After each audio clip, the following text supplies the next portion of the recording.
air naik. Saya minta apa pandangan tuan-tuan.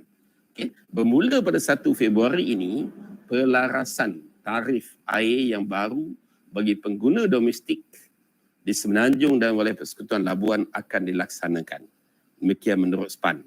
Pelarasan itu yang menyaksikan kenaikan purata sebanyak 22 sen bagi setiap meter padu dilaksanakan di bawah mekanisme penetapan tarif di mana struktur dan komponen tarif air diseragamkan untuk negeri-negeri di Semenanjung serta Labuan dan ia akan dikaji semula setiap 3 tahun bagi memastikan keselarasan dalam penentuan bayaran.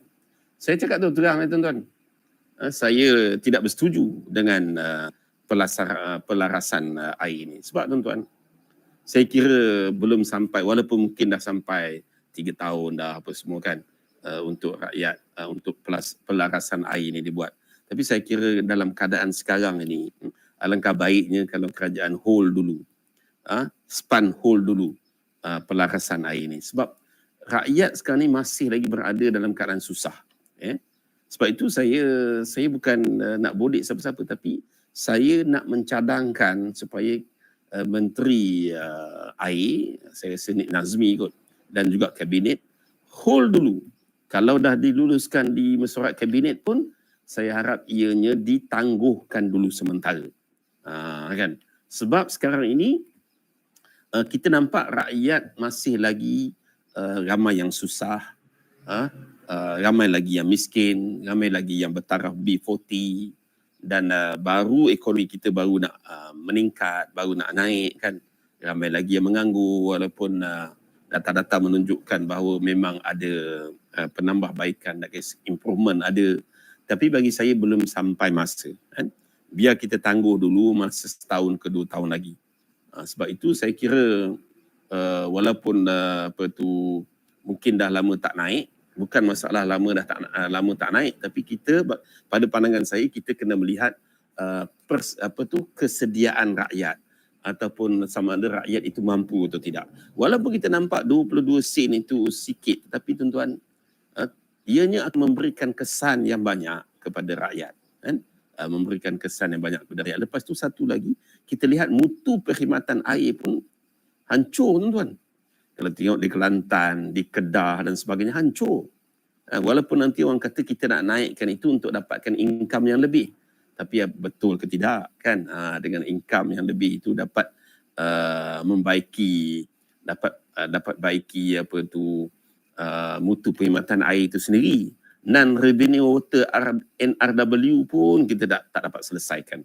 Bayangkan ada negeri sampai 30%, 40% air terawat yang tidak menghasilkan revenue.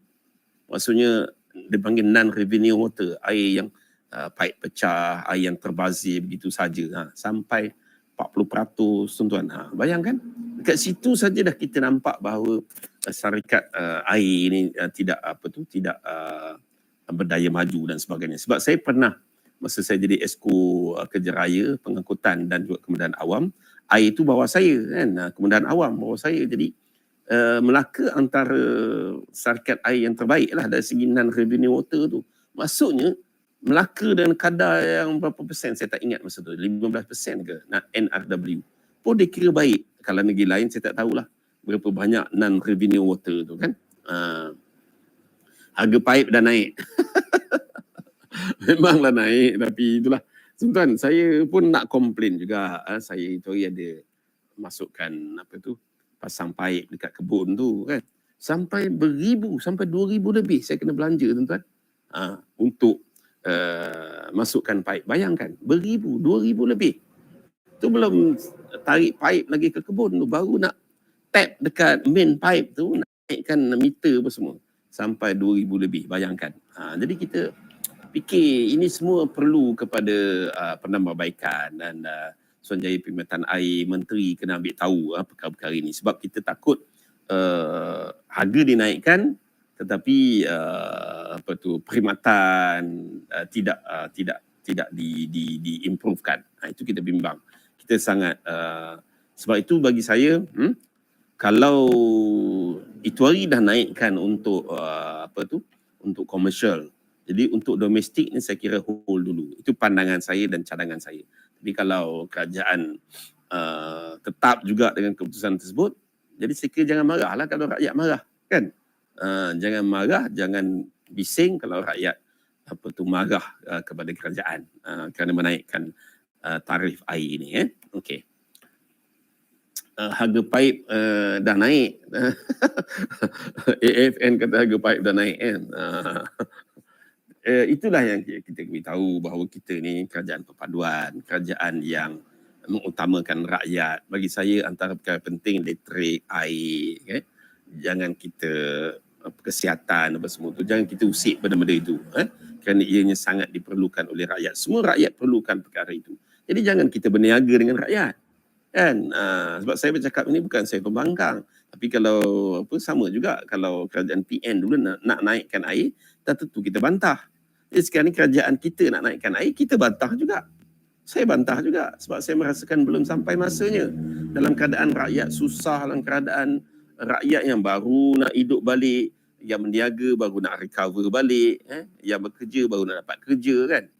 Jadi saya kira perlu kepada fikir semula, tengok semula macam mana, okey? Sebab saya kira belum sampai masanya, okey? Jadi saya kira kita sambung malam nanti, insya-Allah. Saya live setengah jam pada petang ini, dan malam nanti ada soalan lagi. Saya jawab dulu soalan ni. Bab perbekalan air ni, kalau guna duit sendiri, adun-adun dan MP boleh pergi melawat water reservoir di California dan New York, walaupun sekarang kempen anti-US. Memanglah Jepun, US, Korea, mereka memang tip-top lah tuan-tuan bandingan kita, kan. Tapi kita ni jauh lah. Macam saya kata tadi, non-revenue water, pipe pecah dan sebagainya. Kelantan, Terengganu, Pahang, Sungai Pahang depan rumah pun air kadang-kadang ada, kadang-kadang tak ada. Selalunya air tak ada. Itulah yang berlaku dalam negara kita. Jadi kita harap SPAN dan juga menteri dan kerajaan supaya fikirkan perkara ini, supaya kita dapat berikan perkhidmatan yang terbaik kepada rakyat, dan rakyat tidak rasa terbeban dengan dengan kita punya tindakan menaikkan tarif air sampai 22 sen, tuan-tuan. Bukan 5 sen, tuan-tuan, 22 sen dinaikkan.